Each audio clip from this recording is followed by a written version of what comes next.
5 నెలల నుంచి జీతం పడతలేదు. మా పిఎఫ్ ఏసఐ కూడా కడతలేరు. ఏదన్నా అడిగితే మీ కలెక్టర్ మేడం కాడికి కూడా పోయినాం, మాకు సంబంధం లేదన్నట్టుగా మాట్లాడుతారు. గవర్నమెంట్ నుండి మాకు ఏ రెస్పాండ్ కూడా ఇస్తలేరు. మాకు అసలు మాకు 70 మందికి కానీ పాతోళ్ళకి కానీ కొత్తలకి కానీ మాకు సంబంధం లేకుండా చూస్తారు. జీతాలు లేవు, మాకు ఏది దానికి రెస్పాండ్ కావట్లేదు. సార్ వాళ్ళు పెద్ద పెద్ద సార్ వాళ్ళు కూడా ఆర్ఎంఓలు సూపరింటెండెంట్ మేడం కాడికి కూడా పోయినాము, వాళ్ళు కూడా ఏం రెస్పాండ్ ఇస్తలేరు. ఇస్తాం అంటారు. ఇప్పుడు 5 నెలల నుండి మేము ఏం తినాలి, ఏం బతకాలి, మా పిల్లలకు స్కూల్ ఫీజులు కట్టాలి, మాకు వస్తాను పోతాను కిరాయిలు కూడా డబ్బులు లేకుండా అవుతుంది.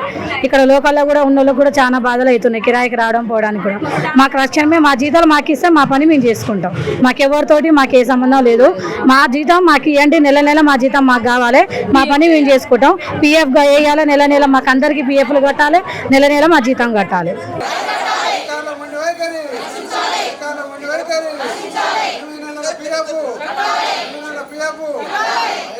జీతాలు